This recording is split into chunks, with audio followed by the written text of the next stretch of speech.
Hello दोस्तों, welcome to zero I S में आपका स्वागत है दोस्तों। आज हम लोग ईपीएफओ का इंटरव्यू स्ट्रेटजी देखेंगे दोस्तों। ठीक है, तो जिन बच्चे का एओयू के एग्ज़ाम में, ठीक है, 160 प्लस मार्क्स आ रहे हैं, ठीक है, जनरल कैटेगरी में, और एपीएफसी में अगर उनके मार्क्स 150 प्लस आ रहे हैं, ठीक है, मतलब दोनों में अगर आपके मार्क्स 160 के प्लस आ रहे हैं तो आपको इंटरव्यू का तैयारी दोस्तों करना चाहिए। ठीक है, आप लोग का जो इंटरव्यू का होगा दोस्तों वो आपका सितंबर से अक्टूबर में होगा। ठीक है, क्योंकि इसके लिए ऑलरेडी जो है यूपीएससी ने टेंडर निकाल लिया है कि आप लोग का जो ईपीएफओ में इंटरव्यू है, चाहे वो एओयू का हो या एपीएफसी का हो, वो सितंबर अक्टूबर में आपका होगा। ठीक है, आपको जैसे पता है कि इंटरव्यू है दोस्तों आपको कितने नंबर का, 100 मार्क्स का। ठीक है, तो 100 मार्क्स आपका इंटरव्यू ये बहुत इंपॉर्टेंट है, 100 मार्क्स। ठीक है, इसलिए आपका सिलेक्शन ईपीएफओ में होगा या नहीं होगा वो एक डिसाइडिंग फैक्टर आपका इंटरव्यू हो जाता है दोस्तों। क्योंकि आपका जो रिटन है, ठीक है, रिटन कितने नंबर का हुआ था आपका, 300 मार्क्स का। ठीक है, और इंटरव्यू कितना है, 100। तो इसमें आप टोटल जितना लाएंगे, ठीक है, इसमें अगर आप क्वालिफाई किए हैं तभी आपका इंटरव्यू होगा, और फिर दोनों का नंबर, रिटन का और इंटरव्यू का जुड़ के आपका मेरिट बनेगा, और उसी के आधार पर आपको रैंक और जॉब मिलेगा दोस्तों। ठीक है, और आपको पता होना चाहिए कि जो एपीएफसी है या एओयू है, ठीक है, दोनों में इंटरव्यू कितने मार्क्स का है, 100 नंबर का, और इसमें मिनिमम क्वालिफाइंग मार्क है दोस्तों। जैसे जनरल कैटेगरी में अगर देखेंगे तो आपका 50 मार्क्स लाएंगे तभी आपका जो है माना जाएगा कि आप पास करेंगे इंटरव्यू, मतलब मिनिमम आपको 50 नंबर जनरल कैटेगरी में चाहिए। ठीक है, उसी तरह ईडब्ल्यूएस का भी कुछ नंबर कम कर दीजिए, ओबीसी का भी शायद 45 मार्क्स के आसपास है। ठीक है, तो आप देख रहे हैं कि आपको इंटरव्यू में 100 में से 50 नंबर आप जनरल में लाएंगे तभी आप माना जाएगा आप इंटरव्यू पास किए हैं। नहीं तो आपका रिटन में भले आपने 200 नंबर क्यों नहीं लाए हो, अगर इंटरव्यू में आपका 45 नंबर आएगा तो आप फेल हो जाएंगे, क्योंकि मिनिमम मार्क्स जो जनरल कैटेगरी सामान्य वर्ग के लिए लाना है वो 50 लाना है।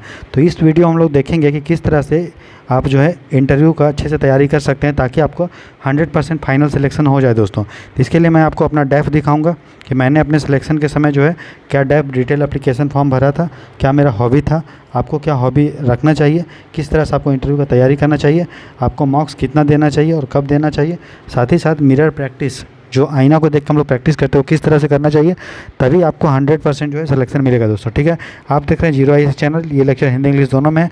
इस लेक्चर को प्रेजेंट कर रहा हूँ मैं दोस्तों, मेरा नाम राहुल बनवार है, मैं ईपीएफओ में एक सिलेक्टेड ऑफिसर हूँ। साथ ही साथ मैंने यूपीएससी का मेंस 2020 में, यूपीपीसीएस का मेंस 2021 में दिया था दोस्तों। ठीक है, तो चलिए शुरू करते हैं आज का ईपीएफओ इंटरव्यू स्ट्रैटेजी, जिसमें आपका 100% फाइनल सिलेक्शन होगा। बस मैं जो पॉइंट आपको बता रहा हूँ उसको आप ध्यान में रखिए, उसी तरह से अगर डायरेक्शन में तैयारी करते हैं तो कोई भी दिक्कत नहीं होगा दोस्तों इंटरव्यू में मार्क्स लाने में। ठीक है, और बहुत सिंपल प्रोसेस है, इंटरव्यू का आप उतना हवा मत बनाइए, लेकिन आप जो डायरेक्शन दिया जाता है उसमें अच्छे से जो है तैयारी कीजिए। ठीक है, चलिए शुरू करते हैं दोस्तों। तो देखिए, जो हमारा ईपीएफओ है दोस्तों, ठीक है, उसका कोई इंटरव्यू का जो है सिलेबस नहीं है। ठीक है, लेकिन आपको पता है जो पैनल, जो लोग आपका यूपीएससी जो सिविल सर्विस का जो इंटरव्यू लेते हैं, सेम पैनल आपका ईपीएफओ का ही भी इंटरव्यू लेता है। ठीक है, और आपका जो इंटरव्यू होगा वो दिल्ली में होगा, धौलपुर हाउस है दिल्ली का, जो दिल्ली में जो यूपीएससी का हेड ऑफिस है वहाँ पे आपका इंटरव्यू होगा। ठीक है, तो उसके लिए पैनल बनता है, और जो पैनल आपका सिविल सर्विस में होता है सेम पैनल आपका ईपीएफओ का ही लेगा। तो सिविल सर्विस का जो सिलेबस है उसको आप ध्यान में रखेंगे, और उसी के अकॉर्डिंग अगर आप ईपीएफओ में तैयारी करेंगे तो आपको कोई नहीं रोक सकता है दोस्तों इंटरव्यू क्रैक करने से। ठीक है, तो सबसे पहले अगर हमें किसी चीज़ को तैयारी करना है तो उसका सिलेबस जानना बहुत ज़रूरी है। बहुत सारे बच्चों को पता भी नहीं होगा कि यार इंटरव्यू का कुछ सिलेबस भी है। तो देखिए, मैं आपको दिखाना चाहूँगा कि यूपीएससी का इंटरव्यू का क्या सिलेबस है, जो ईपीएफओ में आपको सेम चीज़ है। ठीक है, चलिए देखते हैं उसको। तो देखिए दोस्तों, यूपीएससी का, ठीक है, सिविल सर्विस का 2023 का नोटिफिकेशन है। ठीक है, इसके जब आप पेज नंबर 32 पे आएंगे, ठीक है, मैं इसका आपको पीडीएफ दे दूंगा।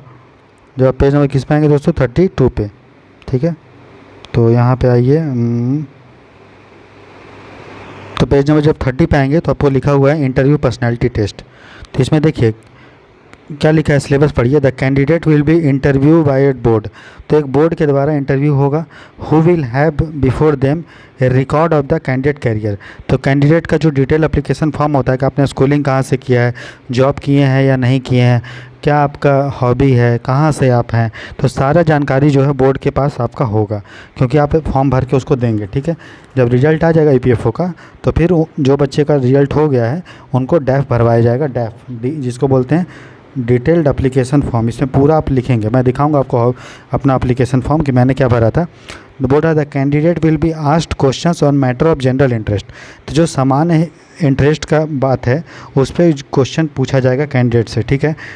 The object of the interview personality test is to assess the personal suitability of the candidate for a career in public service by a board of competent and unbiased observers। बोल रहा है जो interview personality test का object मतलब जो उद्देश्य है कि ऐसे कैंडिडेट को चुनना, ठीक है, जो पब्लिक सर्विस के कार्य के लिए कैरियर बनाने के लिए सक्षम हो, ठीक है। और उसको चुनने के लिए एक बोर्ड होगा जो कॉम्पिटेंट होगा, जो सक्षम होगा और अनबायस्ड, बिना बायस्डनेस से, बायस्डनेस मतलब होता है बिना स्वार्थ को साधे, मतलब निष्पक्ष भाव से आपका चुनाव करेंगे, ठीक है।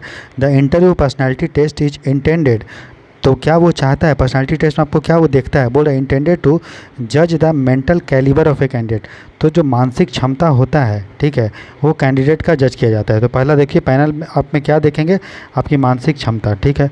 इन ब्रॉड टर्म्स अगर हम मोटा मोटी देखें तो this is really an assessment of, तो ये असेसमेंट है किस चीज़ का, नॉट ओनली इंटेलेक्चुअल क्वालिटी, सिर्फ आपका बौद्धिक क्षमता, आप कितने इंटेलिजेंट है सिर्फ वो आपको नहीं देखती कि आपको सोच समझ कितना है, बट ऑल्सो सोशल स्टेट, आप में सामाजिक मूल्य है भी कि नहीं। ऐसा नहीं तो आप किसी मशीन को वो नहीं चुन रही है, वो चुन रही है दोस्तों सिविल सर्वेंट को। तो सिविल सर्वेंट ऐसा हो जिसका सामाजिक मूल्य भी कुछ हो, and interest in current affair, और करंट अफेयर भी आपको नॉलेज होना चाहिए। Some of the qualities to be judged, तो क्या क्या आप में गुण देखेगा वो पैनल, क्या देख के आपको नंबर देगा, तो बोल रहा है मेंटल अलर्टनेस, आप कितना आपका मानसिक कितना अलर्ट है, ठीक है। Critical powers of assimilation, assimilation होता है मतलब सब चीज़ को मिला के किस तरह से आप क्रिटिकल आपका पावर है, मतलब एनालिसिस पावर है कि नहीं विश्लेषण करने का।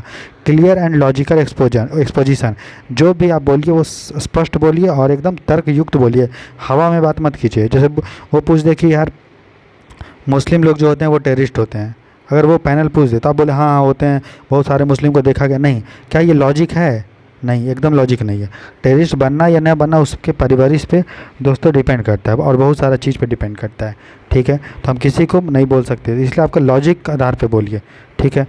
फिर बोल रहा है बैलेंस ऑफ जजमेंट, जो भी आप जजमेंट दो, फैसला दो, वो एक संतुलित होना चाहिए, बैलेंस ना, आपको एक्सट्रीम नहीं होना है, आपको कुछ को बहुत ज़्यादा सपोर्ट और बहुत ज़्यादा क्रिटिकल नहीं, आपको बुद्धि के जैसा मध्यम मार्ग रहना है।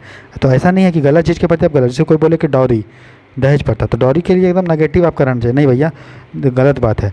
लेकिन अगर कोई बोल दे कि इंडियन कल्चर या फिर कुछ इस टाइप का रहे जहाँ पे आपको रिजर्वेशन पे बोले, तो रिजर्वेशन देखिए अच्छा भी है कुछ सेंस में, लेकिन कुछ इसमें इम्प्रूवमेंट का भी ज़रूरत है, तो आपको बैलेंस भी रखना पड़ेगा, ठीक है। तो ऐसा चीज़ जो क्रिटिकल हो उसमें आपको जजमेंट बैलेंस हो, आप पूरा अगेंस्ट में और पूरा एंटी में नहीं जा सकते हैं। तो आपको ये देखिए सिलेबस में ये सब चीज़ ध्यान देना है आपको, ठीक है। And variety and depth of interest, आपका जो इंटरेस्ट हो, ठीक है, वो उसमें आपको वैरायटी और डेप्थ हो उस पर। जैसे आप बोल रहे हैं कि मेरा हॉबी है जैसे सिंगिंग, तो सिंगिंग को आप अच्छे से पढ़ो कि सिंगिंग का मतलब क्या होता है, फेमस सिंगर इंडिया के क्या है, आपको सिंगिंग में क्या पसंद है, एकदम स्पेसिफिक होना चाहिए। फिर ability of social cohesion, cohesion मतलब होता है एकजुटता, तो सामाजिक एकजुटता का, ये नहीं कि आप समाज को तोड़ने की बात मत बोलो, जोड़ने की बात बोलो। एंड लीडरशिप, आपको नेतृत्व ही करता दिखना चाहिए, आपके बोल अब जैसे आप आंसर देंगे तो आपको बोल में दिखना चाहिए, बोली में कि यार वो आप लीडर हो, आप भाग नहीं रहो। इंटेलेक्चुअल एंड मॉरल इंटीग्रिटी, आपका जो है नैतिक और बौद्धिक इंटीग्रिटी हो। इंटीग्रिटी का मतलब क्या है, जो आप बोल रहे हो, जो आप सोच रहे हो, जो कर रहे हो, तीनों एक करो। ये नहीं कि आप बोल रहे हो यार दहेज देना गलत है लेकिन शादी हुआ तो दबा के दहेज ले लिए, तो इंटीग्रिटी आप नहीं है। वाट इंटीग्रिटी का मतलब होता है जो आप बोलना, जो आप सोचना और जो करना, तीनों क्या हो, कॉन्ग्रुएंस में हो, तीनों एक दूसरे को सपोर्ट करें, ठीक है। तो आपको ये सब वो देखेगी, इसीलिए आप जो भी बोलें, ठीक है। जैसे एक इंटरव्यू में एक पैनल एक था, उसने एक लड़के को पूछा कि आप जो है शादी अभी तक क्यों नहीं किया, उसका एज हो रहा था 32 साल, तो बोल दिया कि शादी इसलिए नहीं किया क्योंकि शादी अगर हो जाता तो यहाँ तक नहीं पहुँच पाता। मतलब वो दिखा दिया कि हम लड़की को एक बर्डन के रूप में, एक बोझ के रूप में स्वीकार करते, लड़की एक बाधा है, लेकिन ऐसा नहीं है दोस्तों, ठीक है। तो आप यार ऐसा चीज़ बोलो जो लॉजिकली प्रूफ हो, क्या सही में लड़की एक करियर में ग्रोथ में बाधा होती है, नहीं, बहुत सारे लोग हैं जो शादी भी किए हैं और बहुत सक्सेस हुए हैं, ठीक है। तो ऐसा नहीं, आप किस तरह से आंसर देंगे वो आपका व्यक्तित्व का परीक्षण रहता है। इसीलिए मैं अभी जो आपको बताऊंगा अभी से लेकर आधा घंटे तक, उसको आपको एक एक पॉइंट को आपको नोट करना है और उसी के अकॉर्डिंग आपको तैयारी करना है, ताकि ये सारी जो क्वालिटी हैं वो आप में आसानी से मैं 2-3 महीना में आप प्रैक्टिस करेंगे दोस्तों, मैं बताते जाऊँगा, तो आपका ये जो क्वालिटी है आपका सब डेवलप हो जाएगा, ठीक है। चलिए, बोल रहा है the technique of the personality test. अब देखिए, जो पर्सनैलिटी टेस्ट का तकनीक होगा is not that of a strict cross examination. तो क्रॉस एग्जामिनेशन नहीं होगा, मतलब क्वेश्चन आंसर फॉर्म में नहीं होगा, but of a natural though directed and purposive conversation. तो एक नेचुरल, एक प्राकृतिक कन्वर्सेशन होगा, डायरेक्शन में होगा। ऐसा नहीं कि कुछ भी पूछ रहा है कि भारत का पूरा एरिया कितना है, कितने राज्य हैं, ये सब बकवास नहीं पूछेगा।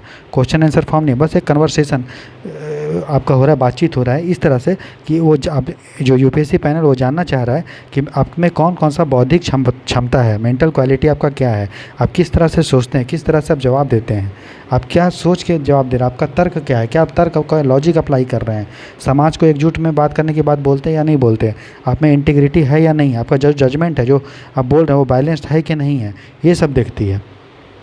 अब पूछ रहा है आपसे आम, तो आप बता रहे हो इमली, ऐसा तो नहीं है, तो सोशल कोहेसन है, एसिमिलेशन है या नहीं, ठीक है। The interview personality test is not intended to test either of specialised और general knowledge of candidate which has already be tested through the written paper. बोल रहा है कि इंटरव्यू पर्सनैलिटी टेस्ट का मकसद ये कदापि नहीं है कि आपको कोई नॉलेज चेक कर रही है वो, बल्कि आपको, क्योंकि नॉलेज आपका ऑलरेडी दोस्तों आपने जो एग्जाम दिया है रिटन, और रिटन पेपर से टेस्ट हो चुका है, तो वही यूपीएससी ऑलरेडी बोल रही है कि रिटन से आपका नॉलेज हम चेक कर चुके हैं, वो क्या आपसे भी क्या चेक कर रही है। तो कैंडिडेट्स आर एक्सपेक्टेड, कैंडिडेट से अपेक्षा किया जाता है to have taken an intelligent interest, कि आप जो है बुद्धिमत्ता रूप से आप इंटरेस्ट दिखाएं, not only in their special subject of academic study, जो आप पढ़े हैं बस उसमें ही आपका नॉलेज नहीं होना चाहिए, but also in the events which are happening around them. तो जो घटना भी आसपास आपके हो रहा है उसमें भी आपका जो है रुचि होना चाहिए, आपका इंटरेस्ट होना चाहिए, both with in their and outside their own state और कंट्री।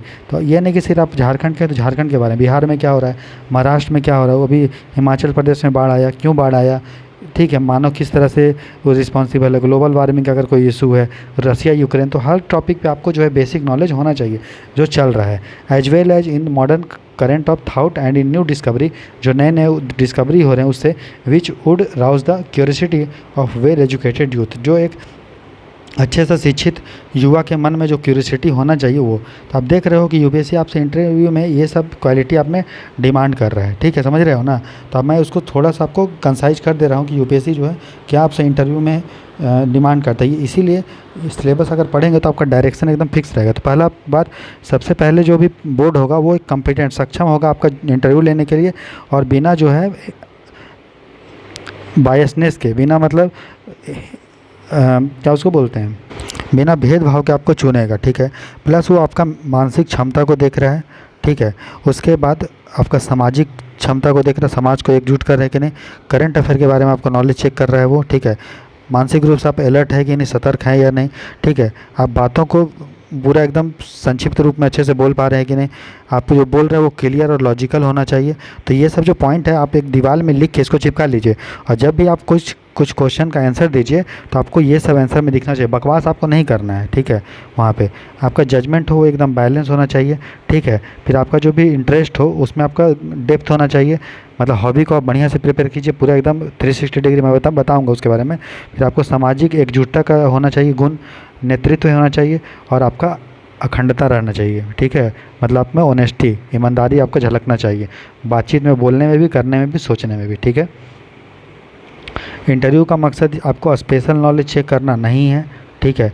और सिर्फ ये नहीं चेक करना है कि आप जो सब्जेक्ट के हैं, बल्कि आसपास जो भी आपका हैपन हो रहा है आपके देश में, आपके ज़िला में, आपके राज्य में और अगल बगल में, उसमें नए नए डिस्कवरी हो रहा है, उसमें आपका इंटरेस्ट होना चाहिए, ठीक है। तो ये सारा चीज़ आपको चेक करना है, ठीक है। आप समझ गए, ये कोई क्रॉस एग्जामिनेशन नहीं है क्वेश्चन आंसर, बल्कि ये एक कन्वर्सेशन, एक वार्तालाप, पूरा संवाद हो रहा है जिसके थ्रू यूपीएससी आपका चेक करे। तो ये आपका यूपीएससी का दोस्तों सिलेबस है। तो सिलेबस आपने जान लिया कि किस तरह से आपको जो है क्या क्या आपको में क्वालिटी होना चाहिए। अब मैं आपको दिखाऊंगा कि आपका जो डिटेल एप्लीकेशन फॉर्म भराएगा रिजल्ट के बाद, ठीक है, रिटर्न के रिजल्ट के बाद जो अभी आएगा, 1 महीने के अंदर रिजल्ट आपका आ जाएगा, ठीक है, या 15-20 दिन के अंदर, तो किस तरह से आपका डिटेल एप्लीकेशन फॉर्म दिखेगा उसके बारे में आपको देखिए उसको। तो देखिए दोस्तों, ये मेरा डिटेल एप्लीकेशन फॉर्म था, ठीक है, किसके लिए, जो AOE का एग्ज़ाम हुआ था इसके पहले, है ना, उसमें मेरा सिलेक्शन था, आपको पता है। तो ये मेरा उसी का डिटेल एप्लीकेशन फॉर्म, मेरा रोल नंबर ये है, आप चाहे तो चेक कर सकते हैं फाइनल लिस्ट में, ठीक है। चलिए, तो सबसे पहले आपका इस तरह का आपको फॉर्म जो है भरना पड़ेगा, ठीक है। देखिए किसका, यूनियन पब्लिक सर्विस कमीशन, ठीक है, किसके लिए, application for the post of enforcement officer, account officer, ठीक है। तो ठीक है। ये एप्लीकेशन नंबर रहता है, ये सब भरा होता है, रोल नंबर ये सब आपका भरा हुआ होगा। ठीक है। तो आपको नेम ये सब आपका भरा होगा, राहुल बर्नवाल, पिता का नाम ये, माँ का नाम ये, जेंडर मेल, कम्युनिटी जनरल। ठीक है। आपको ईमेल आईडी भरना पड़ेगा। ठीक है। प्लेस ऑफ बर्थ, कहाँ पे आपने जन्म लिया वो, name of the state where you were born, कहाँ पे आप जो है बॉर्न किए। ठीक है। झारखंड। ठीक। क्या आपका डिसेबल है? नहीं। माइनॉरिटी है? नहीं। ठीक है। डेट ऑफ बर्थ, क्या आपका डेट ऑफ बर्थ है? यहाँ पे आपको भरना है। और उसके बदले में एक डॉक्यूमेंट भी लगाना होता है, 10th क्लास का सर्टिफिकेट यहाँ पे आपको अपलोड करना होता है। ठीक है। फिर डेट ऑफ बर्थ ईयर में आपका भरना है। ठीक है। 3 सितंबर 19। बाकी आगे जो भी है, nationality Indian, marital status unmarried, जो मैरिड है वो मैरिड लिखेंगे। एज रिलैक्सेशन नो, जनरल के लिए कोई रिलैक्सेशन नहीं है। क्या इसेंशियल क्वालिफिकेशन है, मतलब ग्रेजुएशन है? हाँ है। अब यहाँ पे सबसे इंपॉर्टेंट है, ये सब उतना इंपॉर्टेंट नहीं है। ठीक, ये सब उतना इंपॉर्टेंट नहीं है। मेल आईडी आपका अच्छा होना चाहिए, तो आप अपना ऑफिशियल मेल आईडी जो है बनाइए, आपके नाम से रिलेटेड। ये नहीं कि लिख दीजिए जेम्स बॉन्ड @ नहीं, आपका जो भी नाम है। मेरा जैसे मेरा ईमेल आईडी क्या है, राहुल बर्नवाल @gmail.com। ठीक। तो इस टाइप से आपका हॉबी बहुत इंपॉर्टेंट। मेरी हॉबी क्या है देखिए, singing the folk songs of Jharkhand such है खोरठा, नागपुरी एंड डोमकच। तो मेरा जो हॉबी है दोस्तों, वो झारखंड का जो फोक सॉन्ग्स है, जो वहाँ का लोकगीत है, उसको गाना। जैसे क्या क्या, मैं खोरठा गाता हूँ, नागपुरी गाता हूँ, डोमकच। तो आपका जो भी हॉबी है, चाहे गाना है ये, और गाना है तो स्पेसिफिक चीज़ लिखो। ये मत लिख दो सिंगिंग द सॉन्ग। किस टाइप का सॉन्ग आपको पसंद है? क्लासिकल सॉन्ग पसंद है, फिर भोजपुरी पसंद है, या फिर झारखंड का गीत पसंद है, या आपका हिट गीत पसंद है, या पॉप सॉन्ग्स पसंद है, क्या पसंद है वो आप लिखो। एकदम फिक्स होना चाहिए। जैसे कोई लिख रहा है कि प्लेइंग स्पोर्ट्स, तो किस टाइप का स्पोर्ट्स। ठीक है। वॉचिंग मूवी, तो किस टाइप का मूवी। रीडिंग बुक्स, तो किस टाइप का बुक्स। एकदम स्पेसिफिक रहिए। ठीक है। और उस पर आप 360 डिग्री पूरा प्रिपेयर कर लीजिए। ठीक है। तो मैं बताऊंगा अभी, आप सबसे पहले देख लीजिए कि क्या क्या क्या आपको भरना होता है। तो हॉबी भर लिया। मेरा दूसरा हॉबी है मेकिंग फ्रेंड्स विथ एनिमल्स। मेरा हॉबी दूसरा है कि आप जो जानवर होते हैं उनसे दोस्ती करना है। तो कौन से जानवर मैंने मेंशन किया? स्क्विरल मतलब गिलहरी, पिजन मतलब कबूतर, और पैरट। तो मेरा जो हॉबी है वो गिलहरी, कबूतर और तोता से जो है दोस्ती करना है, प्लेइंग विद देम, उनसे साथ खेलना है, एंड केयरिंग फॉर देम, और उनका देखभाल करना है। तो इसके बारे में आपको डिटेल आपका पता होना चाहिए, मैं बताऊंगा अभी। उसके बाद आपको परमानेंट एड्रेस आपको ये भरना रहता है, कहाँ के आप हैं, पापा का नाम आपका क्या है, कहाँ आपका एड्रेस है, मेन रोड, ये सब कहाँ के हैं ये। ठीक है। मोबाइल नंबर भरेंगे। फिर मेलिंग एड्रेस, जहाँ पे आप मेल करना चाहते हैं कि लेटर आपका पहुँचे। तो मेरा दोनों सेम है, तो मैं एक ही जगह भर दिया। उसके बाद आपको एजुकेशनल क्वालिफ़िकेशन भरना होता है। ठीक है। इसेंशियल मतलब जो आपको चाहिए, ग्रेजुएशन। फिर कौन सा सब्जेक्ट है, तो मेरा इंजीनियरिंग था। ठीक है। तो सब्जेक्ट में आप पूरा लिख सकते हो। क्वालिफ़िकेशन लेवल, ग्रेजुएशन, बीटेक जो भी आपका उसमें लिस्ट में रहता है। कहाँ से किए हैं, तो मैंने NIT रायपुर से किया है, तो national institute of technology Raipur. कब से कब तक? 13 से 17 तक। ठीक है। रिजल्ट कब आया वो लिख दिया। कौन सा डिवीज़न, फर्स्ट डिवीज़न। स्कोर कितना था, तो मेरा था 8.83, लेकिन 8 ही ले रहा था, मतलब न्यूमरल लेता है, तो वो भर दिया। डिग्री में डेट कितना है वो लिख दिया। और यहाँ पे आपको अपलोड करना होता है, तो अपलोड भी कर दिया।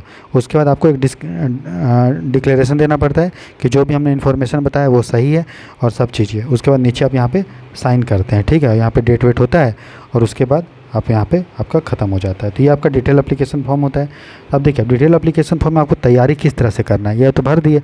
तो सबसे पहले देखिए, शुरू से देखिए, आप अपना सबसे पहले रोल नंबर जो है आपको याद कर लेना है। ये हो सकता है यूपीसी आप रूम में घुसे और डायरेक्ट पूछा कि आपका रोल नंबर क्या है, तो आपको रोल नंबर अपना याद कर लेना है। ठीक। उसके बाद अब देखिए ना, सबसे पहले यहाँ शुरू कीजिए नाम। तो मान लीजिए किसी का नाम राहुल बर्नवाल है। ठीक है। तो राहुल का मतलब क्या होता है? नेम। नेम का क्या मतलब है? ठीक है। तो सबसे पहले देखिए मैं आपको बताना चाहूँगा। तो सबसे पहले देखिए दोस्तों, आपका रोल नंबर आपको याद रखना है पूरा अच्छे से। ये रोल नंबर आपका क्या है। उसके बाद आप देखिए नाम से, तो नेम से आपको क्या क्या पूछेगा। तो नाम से आपको पूछेगा मतलब क्या है, मीनिंग क्या है आपके नाम का, मीनिंग। जैसे मेरा नाम राहुल है, तो राहुल का क्या मतलब है। किसी का नाम जैसे संध्या है, ठीक है, उसका क्या समृद्धि, नाम समृद्धि का क्या मतलब है वो आपको पता होना चाहिए। कोई फेमस, ठीक, नाम का मतलब हो गया। फिर आपका नेम से रिलेटेड कोई इम्पोर्टेंट पर्सनैलिटी, नाम से रिलेटेड कोई इम्पोर्टेंट पर्सनैलिटी। जैसे मेरे नाम से कौन है, राहुल द्रविड़, ठीक है, राहुल संकृत्यायन। उसी तरह आपके नाम से कोई फेमस पर्सनालिटी है क्या, और है तो वो किस लिए फेमस है, उसमें आपको क्या अच्छा लगता है, ठीक है, ये आपको अच्छे से आपको पता होना चाहिए, ठीक है। उसके बाद अगर आपका कास्ट है, जैसे कोई एससी कैटेगरी से है, या शेड्यूल ट्राइब से है, या ओबीसी से है, तो जाहिर सा बात है इससे आपसे रिलेटेड पूछ सकता है, रिजर्वेशन से रिलेटेड पूछ सकता है, शेड्यूल्ड कास्ट का किसको देते हैं वो पूछ सकता है, शेड्यूल ट्राइब से। तो जो भी पॉलिटी आप लक्ष्मीकांत का पढ़ते हैं उसमें शेड्यूल्ड कास्ट और शेड्यूल ट्राइब पर ओबीसी का जो भी चैप्टर है रिजर्वेशन से रिलेटेड, सब चीज़ रिलेटेड वो आपसे पूछ सकता है। अगर आप जनरल कैटेगरी से हैं तब आपको उतना नहीं पूछेगा, लेकिन अगर आप रिजर्व कैटेगरी से हैं तो आपको रिजर्वेशन से टॉपिक पूछ सकता है, प्लस एससी एसटी से रिलेटेड जो भी कमेटी बैठा है उससे आपसे पूछ सकता है। तो लक्ष्मीकांत में अच्छे से वो टॉपिक्स को आप पढ़ लेंगे, ठीक है। उसके बाद आपका टाइटल से पूछ सकता है, जैसे मेरा बर्नवाल है तो बर्नवाल का क्या मतलब होता है, तो आपका विकीपीडिया में आपको जो है बढ़िया से, जो भी आप मान लो कोई राजपूत है, सिंह है तो सिंह के बारे में पढ़ लिया, कोई यादव है तो यादव के बारे में अच्छे से पढ़ लीजिए। फेमस पर्सनैलिटी जैसे कोई यादव है तो लालू यादव से पूछ सकता है, ठीक है, उसे पॉलिटिक्स से पूछ सकता है ना, तो इस टाइप से। जैसे मुझे राहुल गांधी से पूछ सकता है, तो नाम से रिलेटेड जो भी इंपॉर्टेंट पर्सनैलिटी है उससे आपको अच्छे से पढ़ लेना है। क्लियर, नाम का क्या मतलब है ये आपको पूछ सकता है, ठीक है। फिर ये पूछ सकता है कि अगर आप चाहते अगर आपको दूसरा नाम रखना होता तो आप क्या नाम रखते हैं अपना खुद का, है ना, तो नाम क्या रखते हैं अपना, पॉजिटिव नाम रखिए। बोलेगा क्या क्या आप अपने नाम से संतुष्ट हैं, तो बोलेंगे हाँ सर अपने नाम से हम संतुष्ट हैं। तो अगर ये नहीं बोला कि नहीं संतुष्ट नहीं है, नाम से अपने नाम में राहुल नाम है संतुष्ट है, बोलता है कि मान लीजिए आपको कोई दूसरा नाम का सजेस्ट करें तो क्या रखते, तो आप बोल देते कि मैं अपना नाम जैसे कि उद्देश्य से रखता, या फिर मैं अपना नाम जो है प्रकाश रखता, मतलब एक पॉजिटिव रखता है, एनर्जी के फॉर्म में, उस टाइप का, समझ रहे हो, जिससे आपको पॉजिटिविटी दिखे। अगर लड़की है तो उज्ज्वला रखूँगा नाम, मान लो उसका मान लो पूजा है तो पूजा भी अच्छा नाम है तो उसका नाम समृद्धि रख दूँगा, उसका नाम साइनी रख दूँगा, कुछ भी इस टाइप का, समझ रहे हो। तो ये हो गया, समझ में आ रहा है। तो आपको नाम से रिलेटेड इतना सारा चीज़ आपको देखना है, ठीक। उसके बाद पापा का नाम से कम चांस से पूछेगा, अगर कुछ पिक्युलरिटी है, जैसे मेरा माँ का नाम देखिए बी से है, पापा का नाम भी बी से है और माँ का नाम भी बृंदा वीरेंद्र, तो पूछ सकता है इसका मतलब क्या होता है, ठीक है। तो ये चीज़ है। जेंडर मेल, कोई आपसे इससे क्वेश्चन नहीं बनेगा, ठीक है। अगर वीमेन है फीमेल है तो आपको वीमेन रिलेटेड इशू पूछ सकता है, महिला से रिलेटेड, है ना, महिला का सशक्तिकरण, वीमेन एम्पावरमेंट से रिलेटेड। उसके बाद ईमेल आईडी आप अपने नाम से बनाएंगे, ये नहीं कि मेरा नाम राहुल है तो मैं बना दूँ जेम्स बॉन्ड @ नहीं। तो अगर बनाए अगर उस टाइप से हैं तो आप जेम्स बॉन्ड के बारे में आप अच्छे से पढ़ेंगे। इसलिए आप कोशिश कीजिए आपका जो है ईमेल आईडी अपने नाम से रिलेटेड हो, ताकि जो है आपको वहाँ पे जस्टिफाई करने में अच्छा लगे, ठीक है। उसके बाद आप किस स्टेट से हैं, जैसे आपका प्लेस ऑफ बर्थ, तो मेरा प्लेस ऑफ बर्थ है गिरिडीह, ठीक है। तो गिरिडीह अगर आप जिस राज्य से हैं, जिस ज़िले से हैं, तो उस ज़िला का क्यों वो ज़िला फेमस है ये आपको पता होना चाहिए। तो 5-7 चीज़ आपको उस ज़िला का हिस्ट्री पता होना चाहिए, ठीक है। उस मतलब जिस ज़िला से आते हैं या जहाँ से आते हैं उसका हिस्ट्री, उसका ज्योग्राफी, उसका पॉलिटी, उसका इकोनॉमी, ये पता होना चाहिए। उस ज़िला का मेन प्रॉब्लम क्या क्या उस ज़िला का प्रॉब्लम है वो पता होना चाहिए, ठीक है। क्या उसका सॉल्यूशन आप सोचते हैं वो पता होना चाहिए। सरकार ने उस ज़िला को सॉल्व करने के लिए क्या इनिशिएटिव्स उठाया है वो पता होना चाहिए, ठीक है। जिस ज़िला या जिस जगह से आते हैं वहाँ का एमएलए कौन है, वहाँ का एमपी कौन है, वहाँ का जो बीडीओ है वो कौन है, मोटा मोटी आपको पता होना चाहिए दोस्तों। अपना ज़िला से सारे रिलेटेड दिक्कत समस्या सॉल्यूशन, ठीक है। कि आप अगर उस एरिया के बनेंगे ऑफिसर तो आप जो उस एरिया में के लिए क्या क्या करेंगे, अभी उस आपका जो ज़िला है आप जहाँ जाते हैं वहाँ क्या क्या इम्प्रूवमेंट हुआ है, ठीक है। क्यों वो ज़िला बैकवर्ड है, क्यों बैकवर्ड है या क्यों आगे है, ठीक है। तो ये आपसे पूछ सकता है। तो अगर आप झारखंड से मैं आता हूँ और गिरिडीह से आता हूँ, तो जो नक्सलाइट का एरिया वो बहुत प्रॉब्लम है, ट्राइबल बेल्ट है। तो आपको अगर आप ट्राइबल बेल्ट से आते हैं तो आपको ट्राइब्स के बारे में वो पूछेगा ही पूछेगा, ट्राइब्स की क्या दिक्कत है, क्या समस्या है। अगर आप दिल्ली से आते हैं तो दिल्ली की क्या समस्याएं हैं, है ना, क्या सॉल्यूशंस है। दिल्ली स्पेशल स्टेटस मिलना चाहिए, स्पेशल राज्य का दर्जा मिलना चाहिए, नहीं मिलना चाहिए। हाल फिलहाल में गवर्नर का इशू रहा है, क्या रहा है इशू, है ना। तो ये सारा चीज़ आपको पता होना चाहिए। दिल्ली में प्लानिंग का इशू होना चाहिए, प्लानिंग व्लानिंग का, पराली का जो जलता है उसके कारण पॉल्यूशन वो सब। तो जो मेन आपका जिला का प्रॉब्लम है, आपके गांव का प्रॉब्लम है, वो आपको दोस्तों पता होना चाहिए, उसका सॉल्यूशन भी आपको पता होना चाहिए। समझ में आ रहा है आपको? उसी तरह आपके गांव का जी पता प्रॉब्लम सॉल्यूशन, कोई सरकार का, आपका झारखंड जैसे स्टेट गवर्नमेंट है, जिस राज्य से आप आते हैं उस राज्य ने उस प्रॉब्लम को दूर करने के लिए क्या क्या स्टेप्स उठाया है, क्या क्या योजनाएं चलाई है, स्कीम्स चलाया है, उस योजनाएं का क्या क्या पॉजिटिव नेगेटिव इम्पैक्ट पड़ा है, आप क्या करेंगे प्रॉब्लम को सॉल्व करने के लिए, ये सारा चीज़ मतलब 360 डिग्री आपको पता होना चाहिए। आपका जहाँ पे हैं आप, उस एरिया का क्या क्या फेमस टूरिस्ट प्लेस है, ठीक है। पैनल आपसे पूछ सकता है कि मान आपका कौन सा कोई 5 जगह बताइए जो मैं अगर वहाँ पे आऊँगा घूमने के लिए तो आप मुझे घुमाएंगे, है ना, क्यों वो जगह फेमस है, ठीक है। ये सारा चीज़ आपको अच्छे से पता होना चाहिए, ठीक है। समझ में आया? तो ये सारा चीज़ अच्छे से आप तैयारी करेंगे। उसके बाद अगर आप फिजिकली डिसेबल्ड हैं, ठीक है, तो आपका डिसेबिलिटी का डेफिनीशन जो होता है वो आपको पता होना चाहिए। रिजर्वेशन से रिलेटेड डिसेबिलिटी का प्रोविजंस है वो पता होना चाहिए। सरकार के द्वारा डिसेबल को दूर करने के लिए वो स्कीम पता होना चाहिए, ठीक है। अगर आप SC ST हैं तो आपका नॉर्मल जो है अम्बेडकर से क्वेश्चन आपको पूछ सकता है, अम्बेडकर वर्सेस गांधी, कि दोनों का जो व्यू पॉइंट है रिजर्वेशन को लेके वो क्या है, किस तरह से अलग है, रिजर्वेशन देना चाहिए नहीं देना चाहिए। तो जब भी आप इसका आंसर देंगे तो आप कॉन्स्टिट्यूशन के दायरे में दीजिए, क्योंकि देखिए हमारा जो कॉन्स्टिट्यूशन है दोस्तों वो बोलता है कि रिजर्वेशन को हम लोग देंगे, लेकिन रिजर्वेशन में कुछ जो दिक्कत है कि सबको रिजर्वेशन नहीं मिल पाता, टारगेट वे में नहीं हो पा रहा है, तो उसको आप अच्छे से उसको आपको विकीपीडिया से या आपको रिसर्च पेपर जो होते हैं, ठीक है, आपको न्यूज़पेपर में मिल जाएगा, उससे आपको तैयारी करना है, ठीक है। मैं कराऊँगा तैयारी, टेंशन मत लीजिए, एक बार रिजल्ट आ जाने दिए तो सब आपको अच्छे से दोस्तों करवाएंगे, ठीक है। अभी मैं आपको इंपॉर्टेंट मेन पॉइंट आपको बताते जा रहा हूँ, ठीक।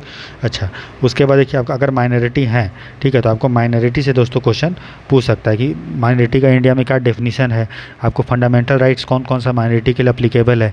फिर प्रेजेंट में अगर पूछ सकता है कि तो बोलेगा क्या माइनॉरिटी अब इंडिया में थ्रेट पे हैं, अटैक हो रहा है क्या, तो आपको जस्टिफाई करना है। देखिए अगर कहीं कहीं कोई घटना मतलब कोई भी घटना अगर इक्का दुक्का हो रहा है तो हम ये नहीं बोल सकते कि पूरा इंडिया में माइनॉरिटी पे खतरा है, ठीक है। अभी इंडिया हमारा जो देश है दोस्तों वो हार्मनी में रहता है, ठीक है, पीस अभी भी है, ठीक है। हमारे पास दोस्तों कॉन्स्टिट्यूशन है, ठीक है, हमारे पास इलेक्टेड गवर्नमेंट है, ठीक है, हमारे पास सुप्रीम कोर्ट है दोस्तों, ठीक है, हमारे पास पार्लियामेंट है। तो ये सब जब तक है दोस्तों तब तक इंडिया में जितने भी लोग हैं इंडियंस हैं, India is for Indians, India कोई पार्टिकुलर कम्युनिटी के लिए नहीं है, सबके लिए है ना। हम लोग का संविधान बोलता है सेक्युलर है, ठीक है। सुप्रीम कोर्ट ने भी बोला है कि सेक्युलरिज्म जो है हमारा इंडिया कॉन्स्टिट्यूशन का बेसिक स्ट्रक्चर है कि नहीं। तो कुछ कुछ घटनाएं हो जा रही है तो आपको उसको क्रिटिसाइज करना है, लेकिन आप ये मत बोल दीजिएगा कि इंडिया जो है पूरा तरह से तानाशाह बन गया है या फिर ये हो गया वो हो गया है। आपको भेड़ चाल के भाषा में नहीं बोलना है, ठीक है। घटनाएं हो रही है, सरकार उसको कंट्रोल करने के लिए प्रयत्न भी कर रही है, सुप्रीम कोर्ट भी अपना कर रही है, और हमें और उसको इंडिया को पीसफुल बनाना पड़ेगा। ऐसे आपको पॉजिटिव वर्ड के साथ कंप्लीट करना है, समझ में आ रहा है। तो उसके बाद अगर आपका डेट ऑफ बर्थ कुछ है, जैसे मेरा डेट ऑफ बर्थ है 1993 के आसपास, ठीक। तो 1993 में ये आपका 1995 है या 6 है जो भी है आपका है, तो इस समय कौन कौन सा चीज़ जो है इंडिया में न्यूज़ में रहा 1993 में या 94-95 में। जैसे मेरे 1993 है तो मेरे से पूछ सकता है कि 1991 में जो LPG रिफॉर्म हुआ उसके बारे में पूछ सकता है, मनमोहन सिंह के बारे में, PV नरसिम्हा राव के बारे में, ठीक है।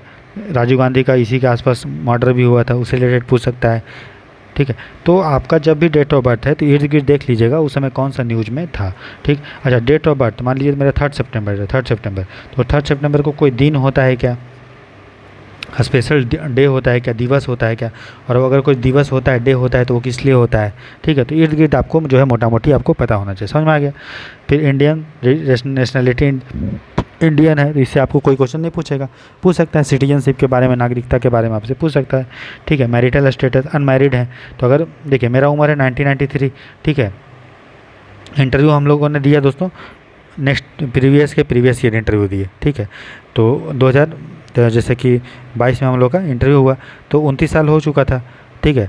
तो आपसे अगर कोई मान लीजिए 29 साल में तो ठीक उतना कोई शादी नहीं करता है, लेकिन अगर आपका डेट ऑफ बर्थ है 90, ठीक है, और अगर आप दे रहे हो इंटरव्यू अभी, तो मान लीजिए 2023 में आपका इंटरव्यू है तो आपका 33 ईयर्स हो गया, ठीक।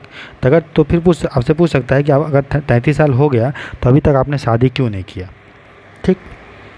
तो आप उसमें बोल सकते हैं कि सर अभी जो है घर से लड़की मतलब जो है देखने का भी चल रहा है। या ऐसा बोल सकते हैं कि सर मैं किसी से प्यार करता हूँ, तो बस उसके हाँ का इंतज़ार है, हंस के थोड़ा निकाल देंगे। ये नहीं बोलना है कि नहीं सर मैं भी शादी नहीं करूँगा, मुझे जॉब लेना है, उसके बाद हम शादी करेंगे, वो ऐसा नहीं। सर बातचीत हो रहा है, मैं एक किसी लड़की के साथ कमिटेड रिलेशनशिप में हूँ, या फिर शादी हो चुकी है, जो भी आपका है। ऐसा नहीं बोलना एकदम पूरा एकदम आदर्शवादी कि नहीं अभी हम जब तक नौकरी नहीं लेंगे तब तक शादी नहीं करेंगे, ऐसा नहीं। अगर आपका 25-26 है तो आपसे नहीं पूछेगा, लेकिन हाँ अगर 30 से प्लस हो रहा है तो आपसे पूछ सकता है। तो उसमें आपको जो है पॉजिटिव के साथ हंसते हुए बोलना है, ठीक है।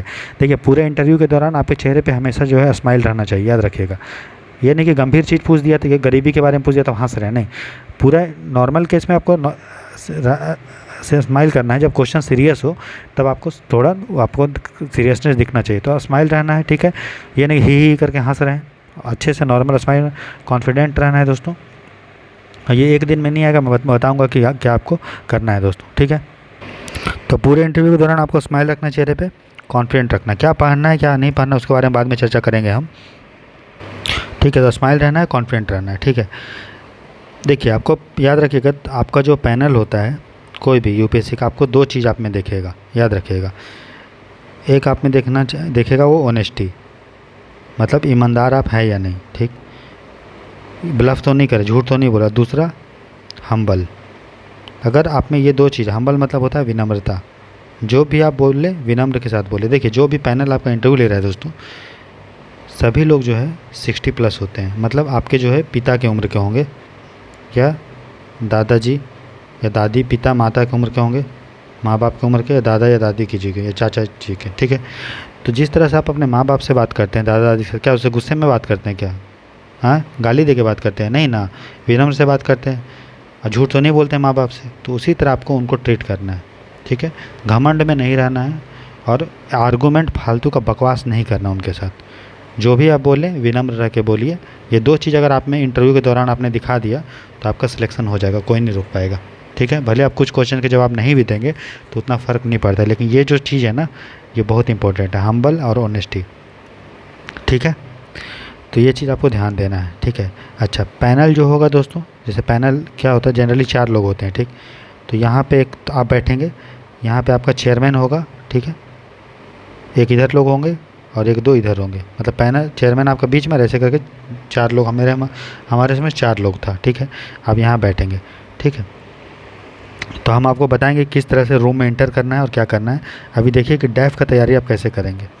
तो याद रखिएगा, जब भी आप किसी को भी देखें, ठीक है, तो इसके बारे में हम बाद में बताएंगे किस तरह से आपको रूम में एंटर करना है, क्या करना है। अभी आप देख लीजिए कि तैयारी क्या क्या देखना है, तो ठीक है। उसके बाद एज रिलैक्सेशन वही है, अगर आप ओबीसी SC ST हैं तो आपको रिलैक्सेशन मिलेगा। इसेंशियल क्वालिफ़िकेशन है। उसके बाद आपका जैसे ये पूछा कि हॉबी, ठीक है। तो देखिए हॉबी के बारे में आपको डिटेल नॉलेज होना चाहिए कि आपका हॉबी क्या क्या है। तो कोशिश कीजिएगा हॉबी जो है मैक्सिमम 2 या मिनिमम 1, ज़्यादा हॉबी नहीं रखेगा, ये नहीं कि 10 हॉबी लिख दिए, 2 हॉबी मैक्सिमम होना है, उससे ज़्यादा हॉबी मत लिखिए। और हॉबी का जो है 360 डिग्री पूरा, जैसे मान लीजिए मैंने बोला कि मेरा हॉबी जैसे है झारखंड का फोक सॉन्ग गाना, तो जैसे मैंने क्या क्या लिखा है इसमें देखिए, तो मैंने लिखा कि झारखंड का फोक सॉन्ग्स गाना। तो क्या क्या है, तो सबसे पहले वो पूछेगा मुझसे फोक सॉन्ग क्या होता है, ठीक है। फिर फोक सॉन्ग्स और क्लासिकल सॉन्ग में क्या डिफरेंस है, ये पूछ सकता है।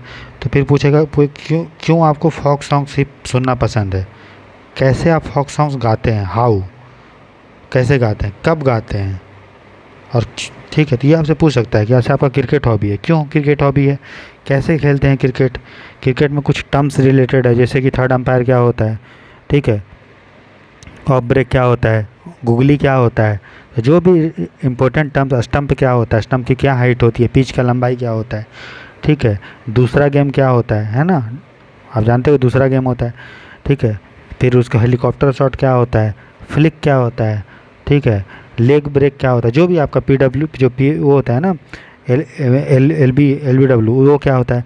तो ये सारा चीज़ जो भी बेसिक रिलेटेड टर्म्स है क्रिकेट रिलेटेड वो पूछ सकता है। फोक सॉन्ग गाने के लिए आप क्या कैसे गाते हैं, क्या यूज करते हैं, किस तरह से वो बाकी चीज़ से डिफरेंस है, ठीक है। जैसे मैं गाता हूँ खोरठा और नागपुर या डोमकच, तो पूछ सकता है कि खोरठा कब गाया जाता है, ठीक है। नागपुरी कब गाया जाता है, डोमकच कब गाया जाता है, तीनों आपस में किस तरह से डिफरेंस है, क्यों आप ये गाते हैं, ठीक है, क्यों आपको ये गाने का जो है हॉबी आपने क्यों ये बनाया, ठीक है।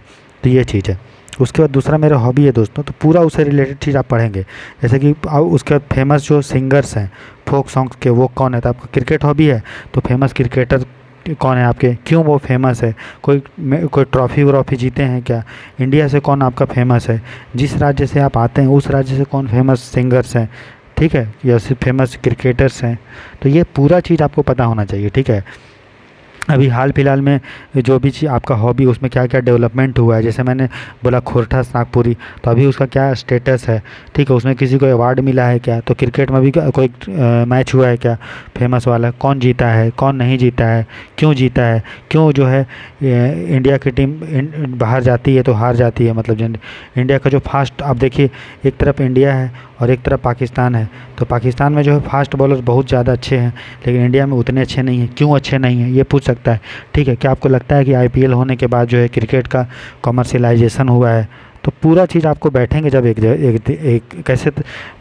दिन 2 दिन 3 दिन, तो आपको पूरा अच्छे से जो है पूरा नॉलेज आपको दोस्तों मिल जाएगा। और मैं आपको बताऊंगा एक एक चीज़ करके, 2 3 3 दिन में आपका एक एक सब्जेक्ट लेंगे, एक एक टॉपिक लेंगे, और उसमें जितना भी 360 डिग्री है आपको सब बताएंगे दोस्तों, ठीक है। बस एक बार रिजल्ट आने दीजिए, आपको पूरा अच्छे से बताएंगे, और अभी भी थोड़ा थोड़ा हम बताते रहेंगे आपको, ठीक। उसी तरह मेरा दूसरा हॉबी है दोस्तों कि यहाँ देखिए, मेरा दूसरा हॉबी है कि making friends with squirrel, pigeon and parrot, है ना, ये हॉबी है। तो पहला क्वेश्चन मेरे से पूछा था कि कैसे आप, बोला था बनवाल जी आपका जो हॉबी है वो बहुत इंटरेस्टिंग है, कि आप बोलते हैं कि आपको हॉबी है जानवरों से दोस्ती करना, उनको खाना खिलाना, उसका केयर करना, खेलना, तो कैसे करते हैं, हाउ डू, मतलब आप कैसे जो है दोस्ती बनाते हैं। तो मैं, चूँकि मेरा हॉबी है तो मैंने बता दिया कि सर मैं ऐसे ऐसे करता हूँ। तो पूछा कि तो आपका क्रिकेट खेलना, तो ठीक है क्रिकेट खेलना हॉबी है, तो कैसे आपने हॉबी बनाई ये पूछा। मेरा हॉबी बहुत इंटरेस्टिंग है, जो भी देखेगा वो मुझे तुरंत जो है सेलेक्ट कर लेगा अगर मैंने अच्छे से जवाब दे दिया तो। क्यों आप स्क्विरल को ही क्यों आपने दोस्त बनाने का कोशिश की। तो पूरा आपका जो है हॉबी से हमेशा एकदम कंप्लीट अच्छे तैयारी करेंगे, और हॉबी हमेशा इंटरेस्टिंग चुनेंगे हमेशा। अगर आपका कोई अभी तक हॉबी नहीं है, जनरली नहीं होता है बच्चे जो तैयारी करते हैं, जिसका ठीक है सिंगिंग अगर हॉबी है, वॉकिंग है, या रनिंग है, या जॉगिंग है, या जिम करना है, या मूवी देखना है, या नॉवेल पढ़ना है, या वेब सीरीज़ देखना है, जो भी आपका हॉबी है, या बैडमिंटन खेलना, तो उसमें पूरा अच्छे से पढ़िए। अगर हॉबी नहीं है तो अभी 2-3 महीना टाइम है दोस्तों, कोई एक चीज़ को डिसाइड कर लीजिए। और हॉबी हमेशा क्रिएटिव होना चाहिए। ये मत बोलिए कि मुझे गाना सुनने का शौक़ है, इससे अच्छा होगा कि आप बोलेंगे गाना गाने का शौक़ है, क्योंकि आप कुछ करिए, सुनिए। कोई मूवी जैसे बोलिए कि सर मुझे मिमिक्री करने का शौक़ है, तो ठीक है कुछ करिए, करने का शौक़ है। ये नहीं बोलिए कि मुझे ये सुनने का शौक़ है, या ये कुछ आपका एक्टिविटी होना चाहिए। जैसे वॉकिंग का शौक़ होता है, किसी को मेडिटेशन करने का होता है, तो किस टाइप का मेडिटेशन करता है, अलग अलग होता है, विपस्सना मेडिटेशन होता है, तो वो सब आपको पूरा अच्छे से उसमें पता होना चाहिए। समझ में आ रहा है। तो हॉबी आपका इतना अच्छे से तैयारी करेंगे कि उसमें जितने भी क्वेश्चन आपको दायाँ बायाँ ऊपर नीचे सब पूछेगा, सब आप दोस्तों बताएंगे, ठीक। उसके बाद अगला चीज़ जो आपका है वो है आपका परमानेंट एड्रेस, ठीक है। तो आप कहाँ के हैं, क्या, ठीक है, आपका जन्म कहाँ हुआ, क्या उस राज्य का दिक्कत है, समस्या क्या है, क्या अभी इम्प्रूवमेंट हो रहा है। जैसे जो झारखंड बिहार के हैं उससे पूछ सकता है, तो कि क्या आपको लगता है कि बिहार के अलग होने के बाद झारखंड जो है प्रॉस्परस हुआ है, क्यों झारखंड बिहार से अलग हुआ। उसी समय आपको छत्तीसगढ़ भी एमपी से अलग हुआ, उत्तराखंड भी यूपी से अलग हुआ, और झारखंड भी जो है बिहार से अलग हुआ। लेकिन आप देखेंगे कि छत्तीसगढ़ बहुत ज़्यादा डेवलप हुआ है, झारखंड डेवलपमेंट नहीं हुआ, क्यों नहीं हुआ, ऐसे पूछ सकता है आपसे क्वेश्चन, ठीक है। अगर कोई जम्मू एंड कश्मीर का है तो उससे जो है नॉर्मल क्वेश्चन बनता है वहाँ एक्सट्रीमिस्ट का, क्या आर्टिकल 370 को हटाना चाहिए या नहीं हटाना चाहिए, हटाने के बाद क्या इम्पैक्ट पड़ा है, ठीक है, 370 क्यों हटाना ज़रूरी था, ठीक है, ये सारा पूछ सकता है। बात समझ में आ रहा है ना आपको। अगर कोई जम्मू कश्मीर का है तो इंडिया पाकिस्तान रिलेशन उसे पूछना है उससे, ठीक है, समझ में आ रहा है। तो आप जो आपका एड्रेस है उससे आपका रिलेटेड दायाँ बायाँ सब आपको पता होना चाहिए दोस्तों। उसके बाद अगर आपका जो है आपने 10th कहाँ से किया है, ठीक है, तो जो है आपको मान लीजिए मैंने DAV से किया है, दयानंद एंग्लो वैदिक पब्लिक स्कूल। तो दयानंद कौन थे दोस्तों, उनके बारे में पूरा हिस्ट्री पता होना चाहिए, ठीक है। इन्होंने शुद्धि मूवमेंट चलाया था, तो पूछ सकता है कि क्या दयानंद जो है वो कम्युनलिज्म को, इस जो संप्रदायवाद को बढ़ावा दिए थे, तो नहीं दिए थे दोस्तों। अगर आप पढ़ेंगे तो उन्होंने शुद्धि मूवमेंट जरूर चलाया, लेकिन वो बोलते थे क्लासलेस सोसाइटी एंड कास्टलेस, कभी भी वो धर्म परिवर्तन पे उस टाइप का फोकस नहीं किए। तो जो अच्छा आदमी है उनको जो है बढ़ाई करना है, जो बुरा आदमी है उनको आपको क्या करना है, बुराई। ठीक। तो सूदी मूवमेंट ज़रूर चलाए थे लेकिन कभी भी कम्युनलिज्म नहीं थे। मैंने 12th किया है दिल्ली पब्लिक स्कूल। तो दिल्ली पब्लिक स्कूल को मैं दिल्ली क्यों नाम पड़ा है, ठीक है, पब्लिक स्कूल, ठीक है। प्राइवेट स्कूल से आपसे पूछ सकता है, शिक्षा का स्तर पे पूछ सकता है।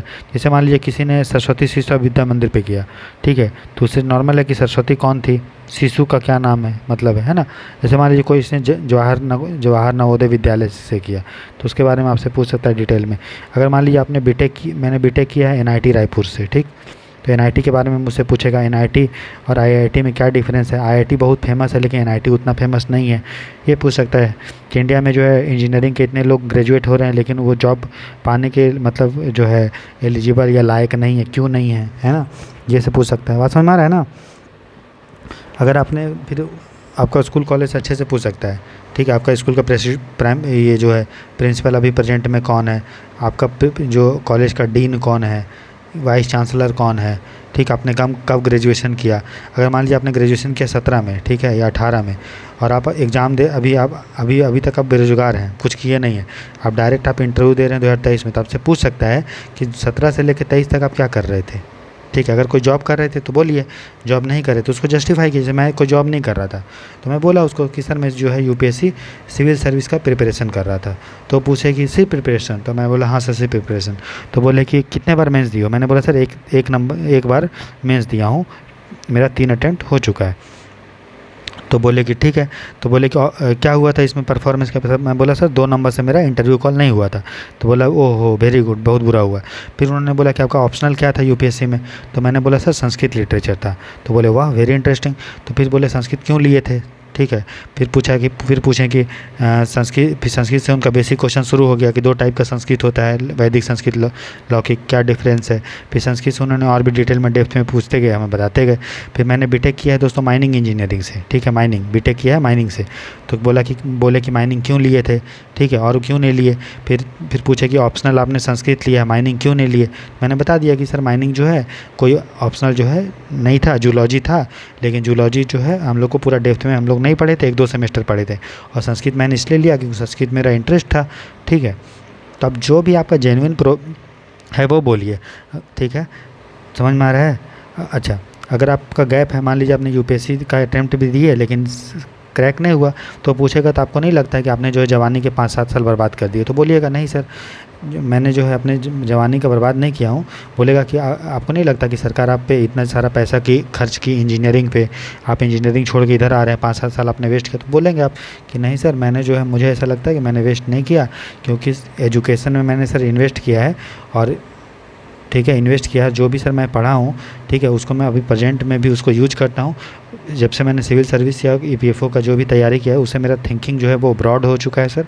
मुझे करंट अफेयर का नॉलेज है, ठीक है, और जो है ज्योग्राफी का जो भी मतलब जनरल स्टडीज़ का मुझे नॉलेज है। मेरा जो सोचने का नज़रिया है वो चेंज हुआ है। मैं किसी भी चीज़ को लॉजिकल और एनालिटिकल वे में जो है एनालिसिस करता हूँ, जो भी आपका है, ठीक है, उस तरह से बोलना है। अगर किसी ने अगर होम ट्यूशन पढ़ाए हैं तो ठीक है, वो भी बोलिएगा कि सर मैंने 5-7 साल, ऐसा नहीं है कि मैंने बैठा है सर, मैं साथ साथ जो है पार्ट टाइम के रूप में ट्यूशन में भी पढ़ाता था, या अगर किसी को बिजनेस था तो मैं बिजनेस में मम्मी पापा का हाथ बटाता था। जो भी आपका जेन्युइन प्रॉब्लम है वो बोलिए, वहाँ पे झूठ आपको नहीं बोलना, याद रखिएगा, ठीक है। तो ग्रेजुएशन में आपका जो है उसका इर्द गिर्द आप अच्छे से तैयारी कर लीजिए। अगर आप पूरा अच्छे से पढ़ना कि कौन कौन सा ग्रेजुएशन में सब्जेक्ट था वो आपका नॉलेज होना चाहिए सब्जेक्ट के बारे में।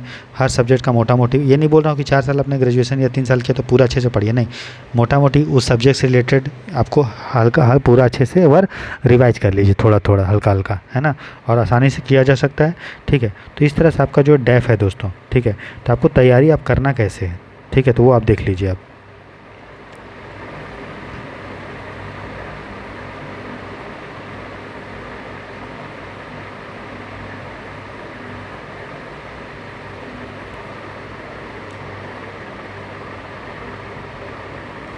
देखिए, तो सबसे पहले आप क्या करेंगे, जो आपका डेफ है डिटेल एप्लीकेशन फॉर्म, ठीक है, मैंने बता दिया क्या क्या उसमें देखते हैं। तो हर चीज़ पे आपको जो है 1-2 दिन टाइम देना है। जैसे आपका हॉबी है, ठीक है, तो हॉबी के बारे में पूरा अच्छे से, मेरा हॉबी ये क्या है, क्यों ये हॉबी है, क्यों मैंने ये हॉबी चुना, इस हॉबी से रिलेटेड प्रेजेंट में क्या इनिशिएटिव्स है, ठीक है, वो पूरा अच्छे से आपको पता होना चाहिए, समझ में आया? पूरा अच्छे से जितना क्वेश्चन आपसे पूछ सकता है। इसके लिए जो है, जो अभी आपके दोस्त होंगे उसको बोलिएगा कि देखो मेरा हॉबी क्रिकेट है, ठीक है, तो क्रिकेट से जितने भी क्वेश्चंस बनते हैं वो मुझसे पूछो। आप अपने पेरेंट को बोल दीजिए कि क्रिकेट से जो भी क्वेश्चन है वो क्वेश्चन आप लिख के मुझे दे दीजिए। अपने दोस्त होंगे, दोस्त से पूछ ले, कोई टीचर होगा टीचर से पूछ लो, ठीक है। जैसे आपका सिंगिंग हॉबी है, सिंगिंग द फोक सॉन्ग या सिंगिंग कुछ भी, तो ये हॉबी क्यों है, आप अपने दोस्त को बोल दीजिए कि इस चीज़ से ना जितना भी क्वेश्चन बनता है ना मुझसे पूछिए, मुझसे आप वो लिख के दे दो। और फिर वो जो भी लिखा है फिर उसको आप जो है गूगल पे सर्च कर करके आप जो है नोट्स बनाइए। तो हॉबी पे आपको 1 से 2 दिन या समझ लीजिए 3 से 4 दिन आपको देना है हॉबी से, या ज़्यादा से ज़्यादा आप जो है 1-2 दिन तो कम हो जाएगा। अब अपने हॉबी पे जो है 7 दिन 7 डेज 7 दिन दे दीजिए। 1 सप्ताह आप हॉबी पे तैयार कीजिए, थोड़ा थोड़ा जो विकीपीडिया से थोड़ा थोड़ा पढ़ते रहिए, सर्च करके अच्छे से, ठीक है। उसके बाद आप जिस प्लेस पे हैं, जहाँ से हैं, तो वहाँ का क्या क्या समस्या है, क्या क्या उसमें इम्प्रूवमेंट हुआ है, ठीक है। आप अगर उस ज़िला के कलेक्टर होंगे तो क्या आप दोस्तों करेंगे, किस तरह से आप उसको इम्प्रूवमेंट करेंगे, ठीक है। क्यों वो ज़िला का वो प्रॉब्लम है, क्यों आपका जो है जिस स्टेट से आप आते हैं वो फेमस है, ठीक है। क्या उसका टूरिस्ट प्लेस है, ज्योग्राफी उसका क्या है, उसका डेमोग्राफी जो जनसंख्या है, जो चीज़ है वो क्या है, पूरा आपका इर्द गिर्द दायां बायां पॉलिटिकल सोशल इकोनॉमिक सब आपको दोस्तों अच्छे से पता होना चाहिए। और प्लेस पे भी आपको जो है 7 से 8 दिन आपको दे देना है, ठीक है। तो हॉबी हो गया, प्लेस हो गया। उसके बाद आपका डेट ऑफ बर्थ से अगर उस साल में कोई भी फेमस चीज़ रहा हो या 2-4 साल आगे पीछे, तो वो आपको उस पर जो है 1 से 2 दिन आपको दे देना है, ठीक है। उसके बाद आपका जो ये है आपने जो एजुकेशन कि आपने 10th कहाँ से किया है, 12th कहाँ से किया है, आपका स्कूल का अगर कोई नाम है तो उस नाम से रिलेटेड जो चीज़ है अच्छे से पढ़ लीजिए। आपने एजुकेशन जिस चीज़ से आप ग्रेजुएशन किए हैं उसके बारे में अच्छे से पढ़ लीजिए। तो इसके लिए आपको जो है 10 दिन आपको इस पर देना है, 10 डेज, ठीक है। तो इसमें वही करेंगे, दोस्तों को बोलेंगे कि सर मतलब मैंने माइनिंग से या सिविल इंजीनियरिंग से ग्रेजुएशन किया है, तो इससे जो भी क्वेश्चन तुम्हें बनता है, और दोस्त अच्छा ऐसा होना चाहिए कि जो कभी यूपीएससी का मेंस दिया हो या इंटरव्यू दिया हो, या कोई आपका टीचर इस टाइप का हो, या आपके मम्मी पापा जो अगर पढ़े लिखे हैं, या फिर आपका कोई भी रिलेटिव में पढ़ा लिखा हो। वैसे मैं मदद तो करूँगा ही, जितना मेरे से हो पाएगा वो सब करूँगा, सब आपको बताऊँगा। अगर चैनल को ही आप फॉलो करते रहेंगे तो आपका अच्छे से इंटरव्यू का तैयारी दोस्तों हो जाएगा, ये तो मैं गारंटी लेता हूँ। लेकिन फिर भी आप अपने लेवल पे भी थोड़ा थोड़ा जो है करते रहिए, ठीक है, समझ गए। तो एजुकेशन पे दोस्तों आपको 10 दिन देना है, ठीक है। उसके अलावा आप जैसे कि आपको ड्रेस क्या पहनना है, ठीक है। तो जो लड़की होगी, गर्ल्स होगी, ठीक है, तो जो खादी का जो कपड़ा होता है ना, खादी का, वो पहनेंगे साड़ी, ठीक है। जनरली साड़ी ही पहनते हैं, सूट भी पहन सकते हैं, लेकिन साड़ी जो है वो ज़्यादा अच्छा दिखता है। तो साड़ी एकदम लाइट होना चाहिए, ज़्यादा तड़कता भड़कता कलर नहीं होना चाहिए, खादी का होना चाहिए नॉर्मल, ठीक है। और बॉर्डर होना चाहिए साड़ी में, ठीक है। और जो ब्लाउज होगा वो भी थोड़ा अच्छा होगा, डिसेंट टाइप, अच्छा, ठीक है। तो ये होना चाहिए। उसके लड़की जो होगी, छोटी सी बिंदी जो होती है ना काली कलर की, वो लगा सकती है। आप जो है घड़ी जनरली पहनना अलाउ नहीं होता है, लेकिन बेल्ट वाला घड़ी आप जो है पहन सकते हैं, जनरली अलाउ नहीं होता है, तो घड़ी आप छोड़ देंगे, ठीक है। और अगर आप चाहें तो ब्लेजर जो है पहन सकते हैं, ब्लेजर, ठीक है। जनरली ब्लैक या ब्लू कलर का ब्लेजर पहन सकते हैं, या ब्लेजर आप छोड़ सकते हैं, ठीक है। मेकअप जो होगा, मेकअप जो है वो आपको ज़्यादा नहीं करना है, बस नॉर्मल मेकअप करना है, ठीक है। कोशिश करेंगे जिस दिन आपका एग्ज़ाम हो उसके 2-4 दिन पहले आप फेशियल करवा लेंगे, ताकि जो भी डर्ट होगा फेस पे वो निकल जाएगा। और जिन बच्चे का इंटरव्यू हुआ है, चाहे वो लड़की इंटरव्यू कॉल हुआ है, लड़की हो या लड़का हो, ठीक है, तो जिस दिन आपका रिजल्ट आया रिटन का, उसके जब तक आपका इंटरव्यू नहीं होगा तब तक आप ब्रह्मचर्य में रहना है आपको, ठीक है। फालतू काम नहीं करना, ब्रह्मचर्य का मतलब समझते हो, ठीक है। कोई भी गलत काम नहीं करना। इससे क्या होगा, आपका जो चेहरा होगा, फेस होगा, उस पर ग्लो आता है, ठीक है, और आप चमकते हैं, तो आपको चेहरा में दिखता है अट्रैक्शन, ठीक है। तो फेस में आपका क्या होगा, ग्लो आएगा। प्लस आपको खाना पीना जो है, जब तक आपका रिटर्न का रिजल्ट आएगा, खाना पीना बढ़िया खाना, बाहर का फास्ट फूड आपको नहीं खाना है, ठीक है। कोशिश करेंगे वाइल्ड फूड जो होता है, वाइल्ड फूड वो खाने का, ठीक है। और फालतू को बकवास नहीं करना है, थोड़ा जो है एक्सरसाइज करना है, ताकि फिटनेस भी दिखे, ये नहीं कि पूरा मोटे हो गए हैं, ठीक है। मेडिटेशन, एक्सरसाइज करेंगे, मेडिटेशन करेंगे, बॉइल्ड खाना खाएंगे, रूटीन थोड़ा अच्छे से रखेंगे। तो जिस दिन आपका रिजल्ट आया रिटर्न का और जिस दिन आपका इंटरव्यू हो, इस समय आपको ये सारा चीज़ तो करना ही है। साथ ही साथ आपका संगत बढ़िया होना चाहिए, फालतू लोगों से कोई भी बात नहीं करना, डिस्कस नहीं करना है, ठीक है। कोई भी पॉलिटिक्स पे उल्टा पुल्टा डिस्कशन नहीं करना, कौन नेता अच्छा है, कौन नेता बकवास है, धर्म पे, जाति पे, ये सब बकवास डिस्कशन नहीं होना चाहिए। क्योंकि आप जो अभी मान लीजिए आपका रिजल्ट आया है रिटर्न का, और जिस दिन इंटरव्यू होगा कम से कम आपको 1.5 महीना टाइम मिलेगा, मतलब 45 डेज टाइम तो मिलेगा ही। तो इन 45 दिन में आपका संगत बहुत अच्छा होना चाहिए, इसीलिए आपका थिंकिंग, बस आप इंटरव्यू के बारे में अच्छे से सोचिए, संगत और अच्छा रखिए, और फालतू चीज़ पे कोई डिस्कशन मत कीजिए। हमेशा इंटरव्यू के बारे में डिस्कशन कीजिए, सोचिए और अपने को टाइम दीजिए, खुद से बात कीजिए, ठीक है दोस्तों। तो ये सारा चीज़ आपको पहनना है, ठीक है, और ये सारा करना है। और लड़का जो होगा बॉयज, तो लड़का के लिए क्या है, कोट पैंट। कोट का स्पेलिंग क्या होता है यार, COAT, कोट पैंट, ठीक है, COAT, कोट पैंट, ठीक है, एंड शर्ट और टाई, ठीक है, ये होना चाहिए, ठीक है। अच्छा, कोट पैंट कैसा कलर का लेंगे, कोट पैंट ये आपका नेवी ब्लू, कैसा, नेवी ब्लू, काला कलर का मत पहनिए, काला पहनेंगे तो लगेगा कैसे, मतलब लगेगा कि वकील हैं, ठीक है। तो नेवी ब्लू का होना चाहिए। आप देखिए मेरा इंटरव्यू का फ़ोटो जो है पड़ा हुआ है Zero IAS पे, देखिए फ्रंट पेज पे, तो उस टाइप का नेवी ब्लू आपका होना चाहिए। टाई भी आपका जो है रेड स्पॉटेड होना चाहिए, रेड स्पॉटेड, रेड मतलब रेड कलर का उसमें स्पॉट होगा, या फिर ब्लू एंड वाइट का स्पॉटेड, इस टाइप का टाइप पहनेंगे तो अट्रैक्टिव लगेगा।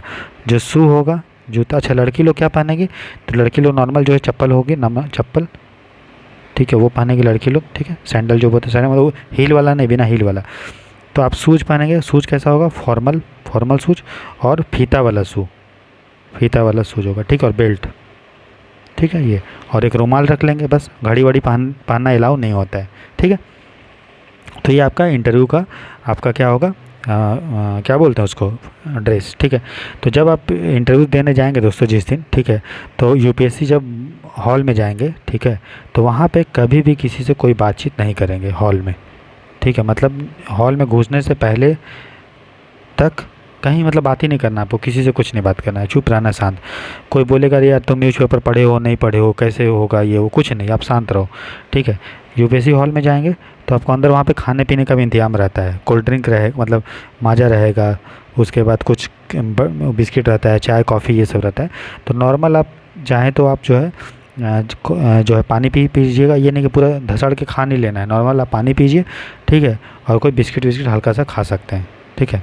बिस्किट का स्पेलिंग क्या होता है, BIS, बिस्किट, ये सब थोड़ा थोड़ा खा सकते, ज़्यादा नहीं खाना है। और किसी से कोई उतना बातचीत नहीं करना, कोई बोलेगा अरे यार तुम ये करंट पढ़े हो क्या, न्यूज़पेपर पढ़े हो क्या, पैनिक नहीं होना, बस आपको खुश रहना है, भगवान का नाम लेना है, और अंदर अंदर मुस्कुराना है दोस्तों, पूरा कॉन्फिडेंस में रहना है, ठीक है। ये तो ये हो गया। ऑफिस में जाने से के बाद आराम से फिर आपका इंटरव्यू कॉल होगा, आपको अपने से भगवान पर विश्वास करना है और अच्छे से इंटरव्यू देना है। तो जैसे आप इंटरव्यू हॉल के अंदर जाएंगे, ठीक है, मतलब रूम में आपको बुलाया जाएगा, तो यहाँ आप ये गेट हुआ, गेट से आप अंदर जाएंगे, बोलेंगे मैं आई कम इन सर, नॉक करके, तो बोलेंगे यस आइए। तो सबसे पहले जो चेयरमैन होगा, अगर चेयरमैन मान लीजिए 4 लोग हैं, ठीक है, कोई लेडी नहीं है, महिला कोई नहीं है, तो सबसे पहले आप चेयरमैन को विश करेंगे गुड मॉर्निंग या गुड आफ्टरनून सर, उसके बाद इनको बोलेंगे गुड मॉर्निंग सर, ऐसे करके, और थोड़ा सा झुक के बोलना है, ठीक है, ताकि विनम्र भाव, मैं बोला ना, ऑनेस्टी, ठीक है, और हम्बलनेस, ये होना चाहिए, विनम्रता और ईमानदारी, ठीक है। तो आपको ऑनेस्टी और हम्बल देखते हैं। तो आप रूम के अंदर गए, अगर सबको झुक के बोलना है, अगर इसमें कोई फीमेल है, महिला है, तो सबसे पहले आप मैडम को विश करिए, good morning ma'am, good morning ma'am या गुड आफ्टरनून, उसके बाद मेल को करेंगे। मतलब अगर पूरे पैनल में मेल होगा तो आप चेयरमैन को करने के बाद सबको, ठीक है। अगर फीमेल होगी, चाहे वो चेयरमैन हो या सदस्य हो, ठीक है, तब आपको सबसे पहले फीमेल को करना है, फिर बाकी को करना है। तो आप इंटर किए होने, उसके बाद आपको तुरंत जाके यहाँ बैठ नहीं आना है, जब तक वो परमिशन नहीं देंगे तब तक आप नहीं बैठेंगे, ठीक। बैठेंगे जब, ठीक है, तब अपने कोट का जो नीचे वाला बटन होता है उसको आप खोलेंगे, ठीक है, मतलब सॉरी, ऊपर वाला जो बटन है वो खोल देंगे, ठीक है, ताकि आपको जो है रिलैक्स रहे, ठीक। नीचे वाला बटन खोल के आपको बैठना है, जब परमिशन देंगे तो। उसके बाद वो फिर आपसे जो भी आप फिर थोड़ा सा नर्वस होते हैं हम लोग, लेकिन आपको स्ट्रेट बैठना है, ठीक है, और ठीक है, सीधा पैर रखना है, पैर पे जो है हाथ रखना है दोनों, समझ में ना, मतलब ऐसे बैठेंगे आप, मतलब कैसे मैं फ़ोटो बनाऊँ आपको, मतलब ये आप हो गए, आप ऐसे बैठे हैं मान लीजिए, ठीक है, तो आपका जो 2 हाथ होगा वो दोनों पैर पे ऐसे करके होगा, एक पैर पे एक हाथ, एक पैर पे एक हाथ, क्लियर, ऐसे करके बैठे हुए हैं, ठीक है। उसके बाद जब भी चेयरमैन जो मान लो ये पूछेंगे, ठीक है, क्वेश्चन पूछेंगे, ठीक है। तो आपको दोस्तों यहाँ इनके आँखों के बीच में देखना है, कोई भी पूछेंगे ना तो आप उसको आँख के बीच में देखेंगे, दो आँख के बीच में, जैसे ये आँख हुआ, ये आँख हुआ, इसका जो आईब्रो होता है यहाँ पे आपको देखना है, जहाँ पे टीका लगाते हैं ना वहाँ पे। इससे पता चलता है कि आप जो है कॉन्फिडेंट है। आपको नज़र झुका के बात नहीं करना है, आप जो है आँख में गड़ा के नहीं देखना है, ये नहीं घूरना नहीं है, बस यहाँ पर आपको देखना है ताकि कॉन्फिडेंट लगेगा। ठीक है। तो जो भी पूछेंगे, मान लो ये पूछ रहे हैं तो इनको जवाब दीजिए। ठीक है। साथ ही साथ इन लोगों को भी देखते रहिए, ये नहीं कि खाली बोल रहे हैं तो खाली इसी को दे, ये पूछा तो ये नहीं कि इसी को देख रहे हैं, इनको भी थोड़ा थोड़ा बीच बीच में देखते रहो और मुस्कुरा के देखना है। अगर ये पूछ रहे हैं तो आप इसको देखिए, बात कीजिए, लेकिन बाकी लोगों को भी बीच बीच में देखते रहिए। ठीक है, समझ में आ रहा है? तो इस तरह से आंसर आपको देना है। अगर आपको क्वेश्चन का आंसर आता है, ध्यान से क्वेश्चन सुनेंगे, बीच में इंटरप्ट नहीं करेंगे। ठीक है, ध्यान से सुनेंगे, जब वो क्वेश्चन पूछ के ये रुक जाएंगे उसके बाद वो आप रिप्लाई करेंगे। ठीक है। और जब भी रिप्लाई करेंगे क्वेश्चन का तो कोशिश करेंगे आप 1 से 2 लाइन में आपको आंसर देना है। जैसे उन्होंने पूछा कि गरीबी से आप क्या समझते हैं, तो 1 से 2 लाइन में आपका डेफिनेशन हो, ये नहीं कि आप पूरा बता रहे हैं 5 मिनट तक गरीबी पे, नहीं। जब भी बोलें, लिखा था ना उसमें, प्रिसाइज बोलना है, एसिमिलेशन करना है। मतलब एसिमिलेशन का मतलब होता है सारांश बनाना है और एकदम सब चीज़ को मिला के। ठीक है। तो 1 से 2 लाइन में आपको बोलना है। ठीक है, जब मैं बताऊँगा, अभी मोटा मोटी आप समझ लो। ठीक है। तो इस तरह से आपको करना है। जिस क्वेश्चन का आंसर नहीं आता है तो बोल देना है कि सॉरी सर, मैं अभी रिकॉल नहीं कर पा रहा हूँ या याद नहीं कर पा रहा हूँ, यहाँ से जाने के बाद मैं उसको जो है सर्च करूँगा। ठीक है। और पैनल अगर कुछ पैनल मान लीजिए बीच बीच में अपने में डिस्कशन करने लगते हैं इन लोगों से, आप आपस में, तो आपको बीच में घुसना नहीं है। समझ में आ रहा है? आपको नहीं, जब तक आपको बोले नहीं बोलने के लिए ना, तब तक आप बीच में वही आपस में ये बात कर रहे हैं तो आप इंटरप्ट मत कीजिए। ठीक है। ये हंस रहे हैं, ये नहीं कि अभी फिर हंसने लगे हे करके। ठीक है। आप मुस्कुराहट होना चाहिए लेकिन हे करके नहीं हंसना है। समझ में आ रहा है? तो इस तरह से आपको जो है तैयारी करना है इंटरव्यू का। ठीक है। अच्छा, ये हो गया। उसके बाद दोस्तों आप इंटर करेंगे तो आप देखिए, जब भी आप डैफ को तैयारी करेंगे ना तो आपको मिरर प्रैक्टिस बहुत करना है दोस्तों। आप डैफ भर लेंगे अच्छे से। ठीक है। मिरर प्रैक्टिस करना, मिरर प्रैक्टिस मतलब जितना भी आपका हाइट होगा, मान लीजिए आपका हाइट है 5 फीट 5 इंच, तो इसका आधा कितना हुआ, 2.5 फीट हुआ ना। तो आप जो है 2.5 फीट का मिरर लाइए, आईना। ठीक है। और उसको आप दीवार में इधर टांग लीजिए। ठीक है, दीवार में आप उसको इधर टांग लीजिए। ठीक है। इस तरह से टांगना है कि जब आप यहाँ पे कुर्सी लगा के बैठेंगे, ठीक है, तब आप आईना के सामने में आपको यहाँ तक आपका दिखना चाहिए, यहाँ तक। ठीक है, पूरा यहाँ से यहाँ तक आपका पूरा दिखना चाहिए, मतलब पूरा आप दिखो, मतलब आईना अगर समझ लो, फिर से देख लो। तो सबसे पहले जितना आपका हाइट है उतना हाइट का आपको आईना लाना है और उसको जो है दीवार में ठोक देना है। ठीक है, पूरा ये। आप उसके सामने एक कुर्सी लगाना है। ठीक है। कुर्सी कैसा होना चाहिए पता है ना, उसमें हाथ रखने वाला नहीं होना चाहिए, नॉर्मल कुर्सी होना चाहिए।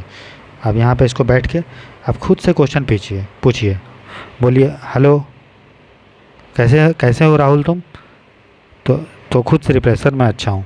ठीक है। अच्छा ये बताइए कि आप कहाँ से हैं, सर मैं यहाँ से हूँ। तो मतलब जो भी आपका डेफ है ना उसी से क्वेश्चन पूछिए। अच्छा आपकी हॉबी क्या है सर, राहुल। अच्छा देखिए, EPFO में याद रखिएगा, आप इंटरव्यू जो है किसी भी लैंग्वेज में दे सकते हैं, हिंदी में दीजिए, इंग्लिश में दीजिए, या दोनों मिक्स करके दीजिए। तो जनरली मैं दोनों मिक्स करके दिया था, हिंदी इंग्लिश दोनों। कुछ वर्ड्स को जैसे GDP बोल देता था, सकल घरेलू उत्पाद नहीं बोलता था, आप चाहे तो हिंदी में दे सकते हैं या पूरा इंग्लिश में बोल सकते हैं। मेरा मानना ये है कि जब तक जिस भाषा में आप फ्लुएंसी के साथ बोल पाते हैं, बिना मतलब एक प्रवाह में बोल पाएंगे फ्लुएंट, तभी आप इंग्लिश में बोलिए। नहीं तो आप कोशिश कीजिए मिक्स में बोलिए या हिंदी में बोलिए, पूरे प्योर हिंदी में बोलिए या इंग्लिश में, मतलब मिक्स में बोलिए। और जो जिनका शुरू से ही पूरा परवरिश इंग्लिश में हुआ है और इंग्लिश आराम से धड़ल्ले से बोल पाएंगे तो वही इंग्लिश में बोलिएगा, बाकी मिक्स में बोलिए। लैंग्वेज को कोई मैटर नहीं करता है, बस आपको वो देखा जाता है कि आप अपना विचार जो है बढ़िया से रख पा रहे हैं या नहीं। ठीक है। तो आप जो है मिरर प्रैक्टिस करेंगे, इसी को बोलते हैं दोस्तों मिरर प्रैक्टिस। तो डेली जो है आपको 3 से 4 घंटा, रियल टाइम जब आ जाएगा रिटेन, तो डेली आप 3, 4, 5, 6, 8 घंटा तक मिरर्स के सामने बोलते रहना है कि सर अच्छा ये बताइए आपकी हॉबी क्या है। अब खुद आप रिप्लाई कीजिए और देखिए कि मेरा जो है किस तरह से हम दिख रहे हैं। क्या हम कोई पूछता है तो हम क्या मेरे चेहरे पे कोई सिकन आ जाता है, कोई डर जाता हूँ क्या मैं, या पसीना छूटने लगता है क्या। तो देखिए अब धीरे धीरे आप मिरर प्रैक्टिस करते रहेंगे दोस्तों, तो आप में जो है 15 से 20 दिन के बाद जो है एकदम आप में कॉन्फिडेंस आ जाएगा। आप खुद जो है आप देखेंगे, अभी आप मिरर प्रैक्टिस कीजिए और रिकॉर्ड कर लीजिए, और 15-20 दिन के बाद आप देखिए, मिरर प्रैक्टिस करते रहिए, 15-20 दिन के बाद आप देखेंगे दोनों में ज़मीन आसमान का अंतर होगा। ठीक है, तो मिरर प्रैक्टिस सक्सेस पाने के लिए का रामबाण है। अगर कोई भी बच्चा भले वो मॉक दे या ना दे मायने नहीं रखता, लेकिन अगर उसने मिरर प्रैक्टिस दोस्तों कर लिया, अभी जब रिजल्ट आया और तब जब तक इंटरव्यू कॉल नहीं हुआ तब तक, तो उसको इंटरव्यू निकालने से कोई नहीं रोक सकता है। ठीक है, तो मिरर प्रैक्टिस आपको करना है। अब मिरर प्रैक्टिस में क्या, जो भी आपका डेफ होगा उसी से आप क्वेश्चन पूछिए और खुद जवाब दीजिए। ठीक है, और देखिए कि मैं कुछ आंसर जवाब को खींच रही हूँ ज़बरदस्ती, या खींच रहा हूँ, या बकवास तो नहीं कर रहे हैं, अच्छे से बोल पा रहे हैं कि नहीं, मेरा हाव भाव कैसा है, चेहरे से स्माइल मुस्कुराहट गायब तो नहीं हो गया, क्या मेरा पसीना आ गया है, क्या मैं बोलते बोलते झुक जाती हूँ, या मेरा आवाज़ धीमा हो जाता है, या मैं डरने लगती हूँ, या चेहरे से मुस्कुराहट गायब हो जाता है। तो ये सब आप जब धीरे धीरे अपने को ऑब्जर्व करते रहेंगे, मिरर प्रैक्टिस करते रहेंगे, तो आप धीरे धीरे सुधारते रहेंगे, तो ऑटोमेटिकली जो है आपका कॉन्फिडेंस दोस्तों आ जाएगा। ठीक है, और मिरर प्रैक्टिस जब करेंगे तो ऐसा नहीं कि हाफ पैंट पहन के चल गए, या लड़की लोग जैसे टी शर्ट पहन के कर रही है, नहीं, जो भी आपका ड्रेस है, साड़ी है, एक साड़ी आप एक दो ले लीजिएगा, एक ले लीजिएगा नॉर्मल जो आप पहन के मिरर प्रैक्टिस करेंगे, और एक साड़ी जो इंटरव्यू आप देने जाएंगे वो तो, और लड़का भी उसी तरह से नॉर्मल, आप भले कोट पहन के मिरर प्रैक्टिस मत कीजिए। ठीक है, लेकिन आईना को देख के भले आप मतलब कोट पैंट पहन के आईना पे प्रैक्टिस मत कीजिए, लेकिन आपको फॉर्मल शर्ट तो पहन के कीजिए। ठीक है, भले नीचे का मत पहनिए, क्योंकि आपको यहाँ तक ही तो देखना है, भले आप नीचे हाफ पैंट पहन लो, लेकिन ये साड़ी तो आपको पूरा पहनना पड़ेगा। ठीक है, तो इस टाइप से आपको मिरर प्रैक्टिस करना, एकदम दबा के मिरर प्रैक्टिस करना है बहुत ज़्यादा। ठीक है, मिरर प्रैक्टिस एकदम सबसे बेस्ट तरीका है आपका इंटरव्यू में सिलेक्शन करने का। ठीक है दोस्तों, तो जब आप इतना मिरर प्रैक्टिस कर लेंगे, तो आप कोई भी बहुत सारा कोचिंग है दिल्ली में है, ठीक है, वो आपका मॉक टेस्ट करवाता है। ठीक है, आप बोलेंगे तो मैं भी आपका मॉक टेस्ट दोस्तों ले लूँगा। जब आपका इंटरव्यू कॉल हो जाएगा तो मैं कुछ मॉक टेस्ट अपने दोस्तों के साथ मिलकर आपका अरेंज करवा देंगे जो EPFO में सेलेक्टेड है। ठीक है, और मैं भी उसमें रहूँगा। ठीक, तो मॉक टेस्ट आपको देना है। ठीक है, कितना ज़्यादा नहीं, 2 से 3 बस इतना ही मॉक टेस्ट देना है। सबसे अच्छा मॉक टेस्ट तो आपका यही हो रहा है, मिरर प्रैक्टिस। ये खुद से आप इतना बार प्रैक्टिस कर लेंगे, आपका धुन देंगे इंटरव्यू को। ठीक है, तो दबा के मिरर प्रैक्टिस करना है दोस्तों। ठीक है, और अभी आपको क्या करना है, तो EPFO साथ ही साथ आपको EPFO से रिलेटेड आपका जो भी आपका सिलेबस रहा है ना, अकाउंटिंग है, लेबर लॉ है, सोशल सिक्योरिटी है, उसके बारे में अच्छे से पढ़ लेना है। EPFO क्या काम करता है ये सब मैं आपको करवाऊंगा, सब अच्छे से करवाएंगे, बस मैं भी आपको ओवरव्यू दे रहा हूँ। EPFO क्या काम करता है, EPFO में क्या क्या दिक्कत है, क्या क्या EPFO ने नए नए इनिशिएटिव उठाया है, अभी क्या करना चाहिए EPFO को। ठीक है, ये सारा चीज़ आपको अच्छे से करना है, सब मैं करवाऊँगा। साथ ही साथ आपको करेंट अफेयर जो है, करेंट अफेयर्स पिछले 3 से 4 महीने का अच्छे से करना है। जो बड़े बड़े इशू हैं, वो छोटा छोटा घटना नहीं, बड़े बड़े इशू हैं वो। और डेली आपको न्यूज़पेपर का जो एडिटोरियल होता है, संपादकीय जो होता है, वो आपको अच्छे से पढ़ना है और उस पर अपना विचार को डेवलप करना है। ठीक है, देखिए मेंस का जो UPSC मेंस का क्वेश्चन होता है, मेंस में UPSC मेंस और इंटरव्यू में क्या दिक्कत है। देखिए मेंस आपका रिटन होता है, आप क्या लिख रहे हैं क्या नहीं लिख रहे हैं, भले आप गलत आदमी है, लेकिन अगर आप सही लिख रहे हैं, अच्छा लिख दे रहे हैं, तो आपको नंबर दे देगा। लेकिन यहाँ तो आपको भैया सामने चेक कर रहा है, आप जैसे हैं वही उनको पता चलेगा। ठीक है, दूसरा डिफरेंस ये है कि मेंस में हम लोग सबसे पहले इंट्रोडक्शन, बॉडी और लास्ट में हम लोग कंक्लूजन सारांश लिखते हैं। लेकिन इसमें आपका राय शुरू में ही मांगा जाता है कि शुरू में राय बताइए। तो राय बिल्ड करने के लिए आपको जो है करंट अफेयर से पढ़ना पड़ेगा और मिरर प्रैक्टिस दोस्तों करना पड़ेगा। जितना मिरर प्रैक्टिस आप आईना को देख के करेंगे, उतना आपका जो है विचार उतना विकास हो जाएगा। और संगत बढ़िया रखिएगा। रिजल्ट आने के बाद संगत आपका अच्छा कर रखना है, आवारा लोगों के साथ और जो बकवास करते हैं उनके साथ दोस्तों नहीं रहना है। ठीक है, तो अगर आप दोस्तों जो भी मैंने बताया, ठीक है, अगर आप इतना कर लेते हैं, ठीक है, तो आपको इंटरव्यू में 100 में से जो पासिंग मार्क्स आपका 50 है, आसानी से दोस्तों आपका आ जाएगा। आप जितना मिरर प्रैक्टिस करेंगे, आप 60, 70, 75 तक भी आसानी से ला सकते हैं। ठीक है, डैफ को अच्छे से प्रिपेयर करना है। जो डैफ है वही रामबाण है। डैफ को अगर बढ़िया से आप कर लेते हैं पूरा 360 डिग्री और क्या क्या करना है मैंने बता दिया। और हम लोग जो है 2-3 दिन में आपको एक बार डैफ से रिलेटेड जब आपका इंटरव्यू कॉल हो जाएगा ना, तो उसके बाद तो धड़ाधड़ डेली क्लास होगा। और अभी भी 2-3-4 दिन में एक बार आपको इंटरव्यू से हल्का हल्का गाइड करते रहेंगे। आशा करते हैं कि जो मैंने बताया दोस्तों उसका आप अच्छे से ध्यान में रखिए। जो भी मैंने डैफ आपका दिखाया है अपना, उसको अच्छे से ध्यान में रखिए। जो भी बताए हैं वो अपना एक्सपीरियंस पे बहुत से लोगों से गाइडेंस लेके पूछ के, जो मेरे दोस्त हैं, जो टीचर है, सबको आपको निचोड़ करके आपको मैं प्रस्तुत किया है। आशा करते हैं ये इनिशिएटिव जो मैंने लिया है, आपको बताया हूँ, आपको बहुत मदद करेगा। और इतना अगर आप कर लेते हैं तो इंटरव्यू निकालने में दोस्तों कोई भी आपको दिक्कत नहीं होगा। ठीक है, ये पूरा जो दोस्तों गाइडेंस था इंटरव्यू से रिलेटेड। अगर आप इस चैनल पर न्यू हैं दोस्तों तो चैनल को लाइक शेयर सब्सक्राइब कीजिए, क्योंकि इस चैनल पे आपको यूपीएससी 2024 से रिलेटेड सभी तरह का गाइडेंस दिया जा रहा है, सभी चीज़ों को पढ़ाया जा रहा है, प्रीलिम्स का भी, मेंस का भी और इंटरव्यू का भी। ठीक है, तो बस आप पढ़िए, ठीक है, अच्छे से। और चैनल पर नए हैं तो लाइक शेयर सब्सक्राइब कीजिए और अपने दोस्तों के साथ शेयर कीजिए। दोस्तों बताइए कमेंट सेक्शन में कि किस तरह कैसा आपको आज का इंटरव्यू का गाइडेंस प्रोग्राम लगा, और क्या आप खुश हैं जो मैंने आपको बताया, कैसा लगा। अपना लाइक शेयर सब्सक्राइब जरूर कीजिए, ज़रूर बताइए दोस्तों कमेंट सेक्शन में, आपका इंतजार रहेगा। God bless you, take care, अपना ख्याल रखिए, बाय बाय।